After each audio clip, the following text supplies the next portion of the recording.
Hey everybody, hey, welcome back to the 53206 cast. I'm Alex. And I'm Meg. And this is a podcast. Meg, this is a podcast. It goes on a podcast feed. Oh my gosh. You use a podcast app or you go on Spotify Sure. and you want to listen to it. Again, just really thankful to everybody that checks it out. Again, yes, it feels nice to see download numbers and feel all happy and warm inside about that.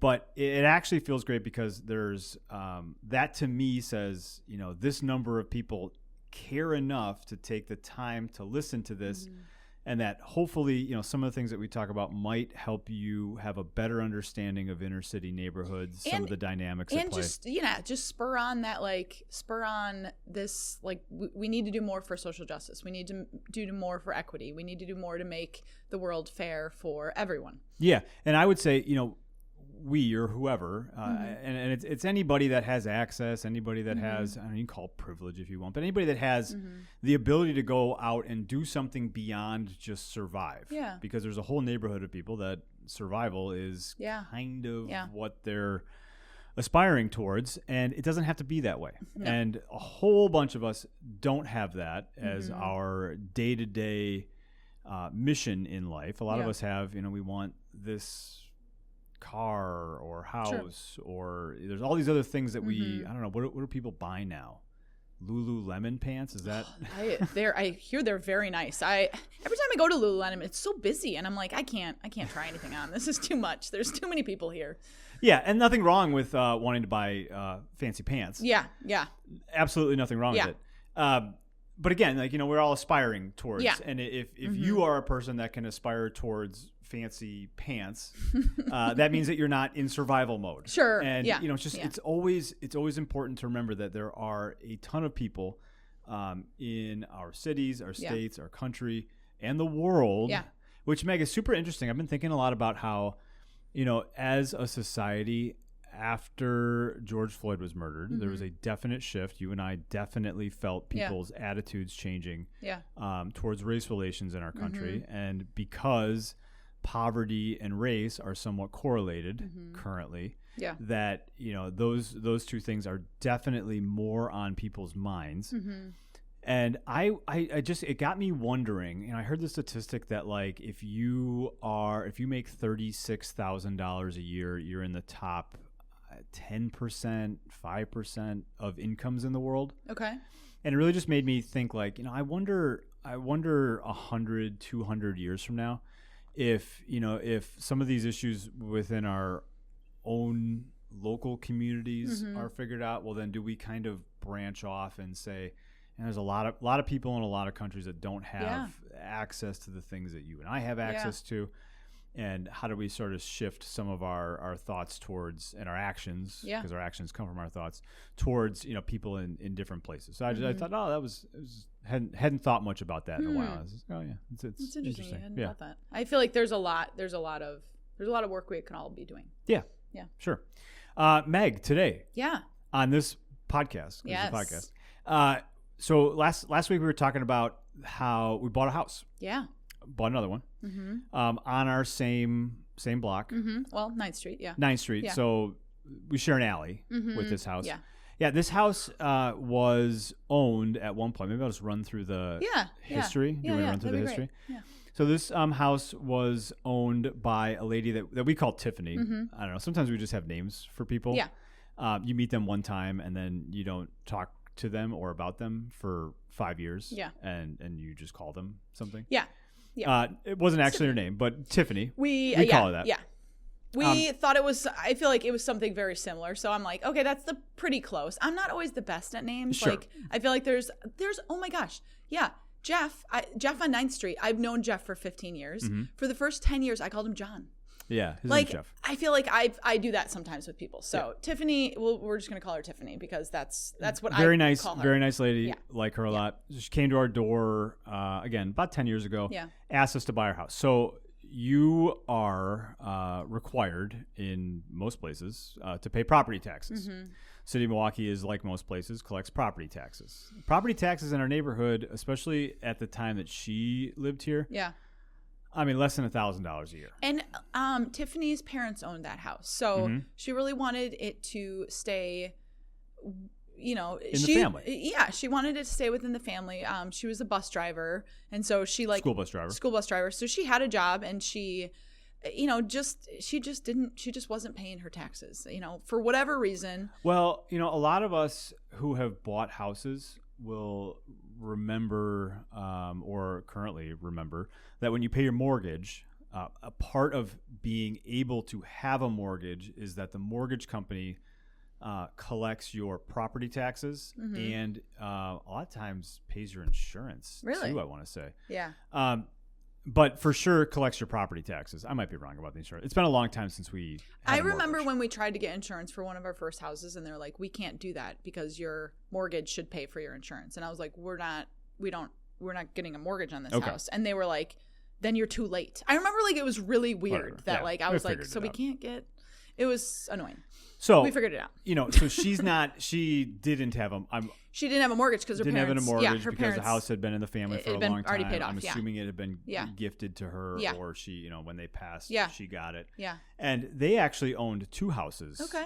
Do you remember the second one? I feel like that was the one that got that was right next door. Yeah. So on the lot, so this house is very close to some of the new gardens. So if you're familiar with the garden spaces that we got this, you know, we got this operates somewhere around, I'm going to say 10 vacant lots. Yeah. The number changes. Yeah. And we just keep adding. And so it fluctuates. Yeah. It fluctuates. Sometimes we take care of a garden for someone else. So we add that to the ones that we count. But so call it 10. And so there's 3 lots that are on 9th Street, right across from La Follette K-8 school, that we got this has been working on over the last 3 years, putting in boxes, taking care of the land, doing those kinds of things. That area had been dumped on all the time.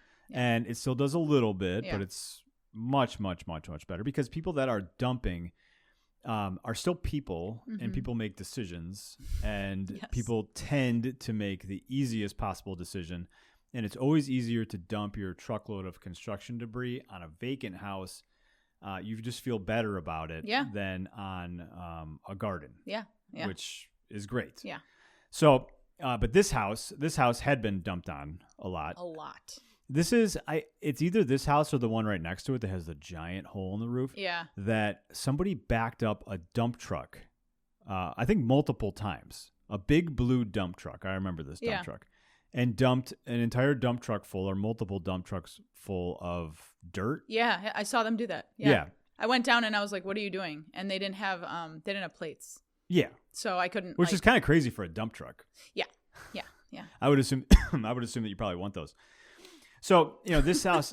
Yeah, I would assume that. So 10 years ago, Tiffany, you know, asked us to look at it. I looked at it. We just didn't. It wasn't going to work. At the time. Yeah. But I think, and if I remember correctly, all she was asking for was what she owed in back taxes. Yes. So what happens a lot of times is the city will start, and I have some opinions about this. I don't love that they do this. But I'll try to be kind to the city of Milwaukee because the city of Milwaukee is made up of people, and they're just doing the best they can given the circumstances. But they will. Well, and like I feel like the city of Milwaukee is like they're trying to like level up houses, but they just don't do it. They don't do it all like in a systematic way. They don't live right there and have 5 conversations with a person and realize you're just barely surviving. Yeah. It doesn't matter that your house hasn't been painted. And so the city had been coming to her and saying like, you owe these back taxes, but also like you need to repaint. You have to paint. You have to paint your house. It was the painting of the house that was going to be the issue. I remember it was, and I remember when this house was painted. Because we called it we still call it the ugly blue house. It is the ridiculously ugly. It's the same same paint as the original ugly blue house. I think that one was the first one. I don't know. There's 2 ugly blue houses. So, you know, when they tell you have within 3 months to paint your house, she wasn't gonna paint her house. She was like 55 or 60 at the time. She's not getting up there and scraping and painting the house. No, that's never gonna happen. And so you start asking around, like, well, what does it cost to paint a house? And I don't know, $5,000 probably at least. And so you owe a couple $1,000s in back taxes. They're coming at you and saying you have to paint this thing. Yeah.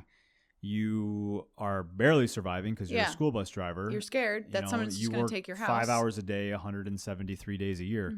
You're on the edge. Yeah. You're on the edge. And because of that, and I don't know necessarily and I don't know that we ever necessarily told her no flat out. Yeah. But I think we were pretty, like, we had communicated, I don't know Mm-hmm. that it's going to make, that it makes and sense for us. I do feel bad because now we know that there's resources actually out there. Like if somebody is behind in that kind of stuff, like the city will work with you. Yeah. Yeah. So I feel like I would have at least liked to give, like I would have loved to give her, looking back, on reflection, I would have felt better about the situation if I had known that there are resources out there for her. Yeah, and part of it is, just because this resource exists, it doesn't mean that the person that could use the resource, first off, wants it. Yeah.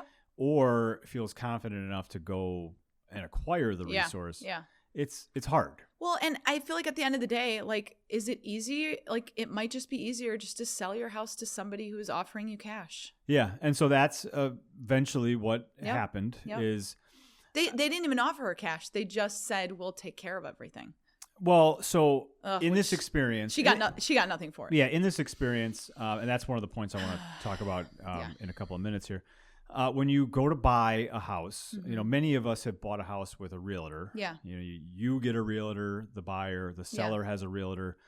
The realtors do a bunch of things, and you tell them a number, and then whatever. They figure all of it out for you. And just as a kind of a side note, because I feel like we've done a podcast. Was the podcast we did on Boat Shoes Guy? He was looking at Tiffany's house. Okay, yeah. He was a realtor looking at Tiffany's house. Yes. Okay, all right. Yeah, I'm not a fan of him. No, you're not. And you can. I would recommend go to listen to that podcast. That was probably the beginning of last summer. It was summertime. It was it was around, spring because you were just getting that space ready. Getting that garden ready. Yeah. So in this process and through the other ones, but in the back of my head, I was like, I really want to look at the sheet that the title company provides you, because you give the seller a price, in these types of transactions, that don't involve a bank. You give the seller a price, they say yes, no. You close pretty quick within 10 days. That was the case in this one. Yeah. And they are responsible for paying all of the things that they owe. Okay. So Tiffany sold the house to an LLC at some point. Where was the LLC located? I don't know about that one. Okay. So it was, bought, they bought it from her. Yeah. That's when I believe tenants were in it. Okay. And do you know what year that was? It was maybe 9 years ago. Okay. Something like that. It tracks with our time. Yeah. Timeline. Okay. Because I looked into it a little bit. Yeah. Because I wanted to know the timeline. So sold to some LLC that did have tenants in it. It was painted. Oh my gosh, ugly blue color. So ugly. Yes. It does not appear that anything was done on the inside of it, as far as I can tell. Yeah. And which is probably good, because a lot of times when I walk in that White House on the corner, the stuff that I don't ever mind fixing anything. But I find myself fixing or just tearing out anything that wasn't original. So let's talk about the one right behind us that it was filled with concrete, the wood floor. Yeah, instead of patching the wood. So I didn't realize this because, and this is the house that we bought from the slumlord. So this house is right behind us, kind of kitty corner, and you can, with a paint sprayer, spray the inside of an entire building in a day, where it would take you probably a week or a week and a half to go and actually paint the thing. Yeah. And even longer if you're going to fix the walls and do that. Yeah. So I didn't realize, because they had gone in and sprayed the entire the ceilings, even the floors, the walls, the wood floors, all of the woodwork, everything. Oh my gosh. Everything was all sprayed the same light blue. Okay. Every square inch of wall, ceiling, floor, trim, all the doors. They just went in with the paint sprayer and sprayed everything. Wow. I didn't realize when I went to go refinish the hardwood floors, which actually turned out pretty good, surprisingly, that they had, instead of patching, if there's a bad spot on the floor, there was a small fire. Yeah, there was, in that very small, probably a kitchen fire or something. Yeah, it was in the living room. I think somebody had been staying in there and shouldn't have been staying in there. Caught some of it on fire. Sure. And instead of fixing that, you're saying like somebody was staying there when it was vacant? Yeah. Okay, and there was no heat. Okay. Yeah. I just wanted to follow that. Wasn't. So not a tremendous amount of fire, but instead of patching a new wood floor, which is what you would do in that case, even something that didn't match, and like at least you're trying. That instead of doing that, they poured concrete on the floor. So when I went to go take the sander over the floor, what happened? I just chews up the paper. Okay. You get the sander from Home Depot and you get the insurance on it. So it was fine. It didn't ruin the sander, but ruined the sandpaper. Sure. And then you're like, oh shit, there's concrete in the floor. What? Yeah.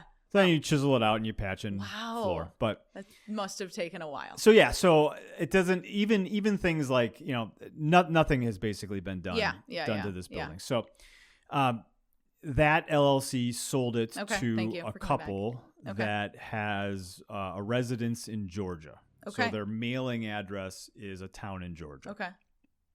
Georgia is very far away from Milwaukee. It is. It's sometimes people, that go back and, if are from here, move to Georgia and still have some. Yeah. But from everything I can tell, they live in Georgia. Yes. And so this building was sold to an LLC or Tiffany sold it to an LLC. That LLC sold it to this couple that lives in Georgia. Yeah. And kind of in that timeline, I don't really remember tenants. I remember it basically being vacant most or all of the time. Yeah. When we talked about dumping, this house is great for being dumped on. It gets dumped on specifically because like there's a burnt down house, then there's a vacant lot, then there's Tiffany's house. Then there's a house that has like the house with the hole in the roof. It has a hole in the roof, very large hole. And then there's it looks like a car was dropped on the top of the house. Yeah, so like all of those spaces, like they're very easy for dumping. There's no barriers. There's no barrier. There's no fence. So like that whole span has been. I feel like if anybody follows me on Instagram, like there was a car that was dumped there. The boat, like lots there of stuff. has been like we call it like the alley dump. Yeah. The dump. Yeah. So that they owned the building for 5 years. Yeah. And so when I got the statement from the title company, so I worked with somebody, we got all the details put together, and the title company really does like most of the work. Okay. You get a title company so that like, okay, well, this person actually owns it. Sure. They have all of the documents, and then they can register the building. You as the new owner with the city and all that. So please don't ever buy a building without using a title company. Okay. You can buy one without a realtor. That's not hard. Yeah. But don't buy one without going through the title process. I don't even know how you would. Yeah. I wouldn't do that. It seems very scammy. It would be bad. Yes, I would not do that. So, on the statement that the title company gives you, it tells you how much you agreed to buy the building for, and how much you get, because if you buy a building, like you're supposed to get, like we bought this in February, and so there's January and half of February's taxes that we receive, so that we can then pay them next year. Okay. And then on the seller's side is the list of things that go, for example, their realtor gets paid. We worked it in the deal so that the person that was doing the realtor work for me got paid out of that. Okay. And then all of the list of things that they were fined or behind on. So like dumping or... Exactly. So the Department of Neighborhood Services fines you if you don't pick up your if you stuff. Don't pick up stuff that is dumped on your property. Yeah.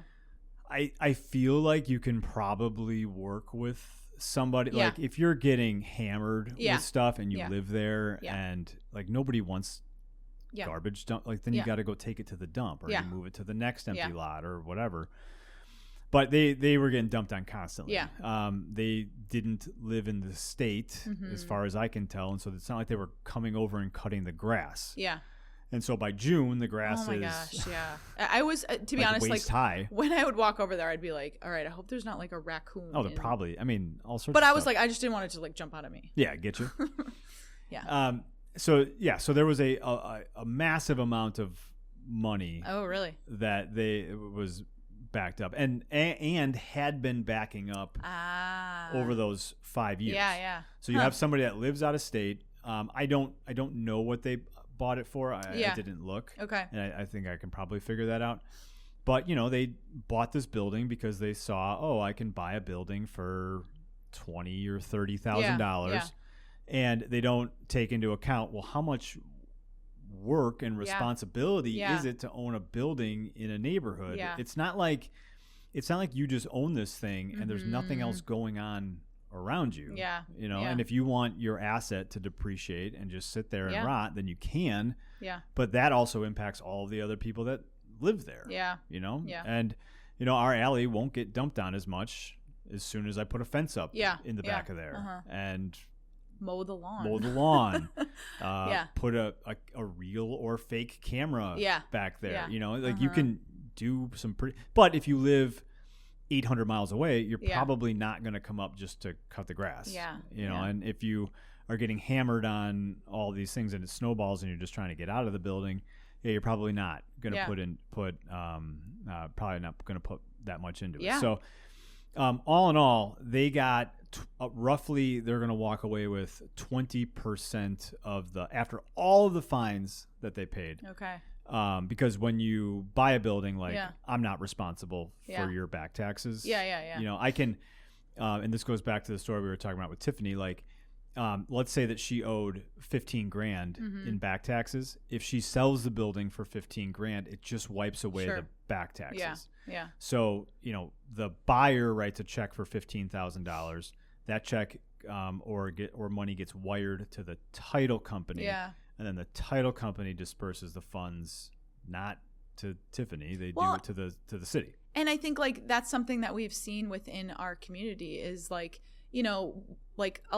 lot of people talk about your biggest, you could probably say this better, but your biggest thing that you have or your biggest wealth is your house. Yeah. And that usually goes up in value. Right. And a lot of people in our community, that doesn't happen. I mean, we've talked about Charlie. Yeah. And how Charlie's house, it's the most beautiful house on the block.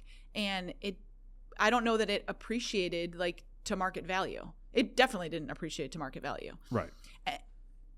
Because and the reason that it doesn't is because you have so many buildings in close proximity that are this one. Yeah. That haven't been taken care of. Mm-hmm. I mean, it wasn't like Tiffany was taking care of it. Yeah. And she just couldn't. Yeah. And that was 10 years ago. Yeah. And it hasn't been taken care of for 10 years. So when we talk about Tiffany and there's no generational wealth. As a white person, I feel that needs to be said, that generational wealth didn't happen with Tiffany, and that isn't okay. That isn't right. That isn't the way we want our society to be formed. We want everyone to have access to, her parents bought a house. It didn't appreciate at all. It got, it's in an area where it really doesn't grow. And because of that, because of her life situation and because of a factor of a lot of different things, she gets nothing. Yeah. And that's not fair. Yeah. Yeah. Yeah. So, not to switch gears. Yeah, go sure. From downer to positive. But I mean, as soon as I start work, I think this one's going to take about 15 months. Okay. I'm going to get rid of the blue. Yes. Blue, oh, thank you. And redo the outside. I'll get a new porch. Roof's okay. Roof can stay for a little while. All right. Get all new plumbing, all new electric. It'll look like a magazine on the inside. And then if somebody will live there and we'll take care of it. Yeah, it won't be a liability anymore. Yeah, well, it won't be a liability. And I think that's the thing when because this house was sitting on the market for a bit. Yeah, my guess is that the people that live in Georgia really wanted to get rid of it. And because if Boat Shoe Sky was looking at it last spring, mm-hmm. It's been on the market for a while. And I think they were trying to get rid of it for a long time. I appreciate that no one wanted to put, that people knew that this was a lot of work. Because a lot of, I feel like we talk about the White House on the corner and, people think that that houses around here are going to be a gold mine, and they don't take it. Yeah, like what you said before. They can be if you don't do any work to them. Yeah. But the shelf life of that is pretty short. Yeah. Because, unless something has had a high quality renovation to it, the house is 100, 120 years old. Yeah. It's not. It requires a lot of work. Yeah. And it requires a lot of work to get it to the standard that, you or I would expect on where we live, which is the bar that, can and probably should be set for everybody everywhere. Yeah. Especially people in our neighborhood. There's no reason why, you should have to rent a shitty place that's falling apart. Yeah. You can still have those two things can be true at the same time. You can offer a really high quality product and you can still make enough money to make it worthwhile and everybody can win. Well, and I think if you think about it as, do we value Tiffany? Do we want, do we value people who are living in Tiffany's house? Yes, we do. And so, I think there's a direct correlation between, some kid growing up in a shitty house and him thinking shitty of himself. And I think that we can change that. Yeah. We can change that just by caring a little bit more, by, listening to podcasts like this and, changing our thought process. Yeah. All right. We got to wrap it up. Yeah. I did want to plug, we've been doing some work with Victory Gardens. Oh, yeah. Victory Gardens is awesome. If you don't know about them, they're a nonprofit, and they provide gardens for a low cost. They put in a garden for you. So if you're in the Milwaukee area, they are a great organization. We're looking to get more of their gardens in 53206. So just excited for that. Excited for there to be more gardens, especially when we're talking about food scarcity and egg prices going up. It's hard out there. I feel like I eat a lot of eggs, so we all have seen just the prices. The prices have gone up. Let's start walking to work. Let's get some more gardens in here, and Victor Gardens is a great. They help with that. So yeah, and we haven't hit the point where we need less gardens. Yeah, I haven't heard anyone say there should be less gardens. I like that. Yeah. So that means that we could use some more. Yeah. All right. Well, thanks for listening, and we will catch you next time. Bye. Bye.